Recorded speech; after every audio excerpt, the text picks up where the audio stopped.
ഈ നിങ്ങളെയൊക്കെ കൈപിടിച്ചുയർത്തുന്നതിൽ രാഷ്ട്രീയത്തിൽ യുവ തലമുറയെ കൈപിടിച്ചുയർത്തുന്നുള്ള ഒരു പങ്ക്, പ്രത്യേകിച്ച് ഷാഫിയുടെ ഒക്കെ ഒരു ജീവിതത്തിൽ?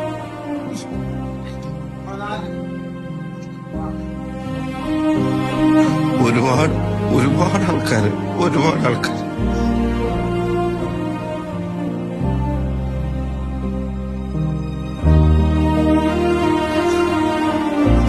ഇത്ര സപ്പോർട്ട് ചെയ്തിട്ട് ഭയങ്കര സന്തോഷമാണ്. ചെറുപ്പക്കാരൊക്കെ ഓരോ കാര്യങ്ങൾക്കായി വരുന്നതും ഓരോ കാര്യങ്ങൾ ചെയ്യുന്നതും.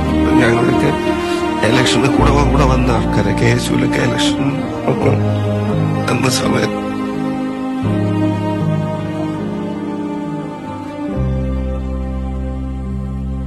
അതിന്റെ പേരിൽ ഉമ്മൻചാണ്ടി സാറുടെ മാസ്കും ഈ തട്ടിപ്പുകാരുടെ മാസ്കും വെച്ച് കൈകൾ കോർത്തു പിടിച്ച് ഈ തിരുവനന്തപുരത്തിന്റെ നഗരത്തിൽ മാർച്ച് നടത്തിയ ആളുകൾ കേരളത്തിലെ മുഴുവൻ കവലകളിലും ആ മനുഷ്യനെ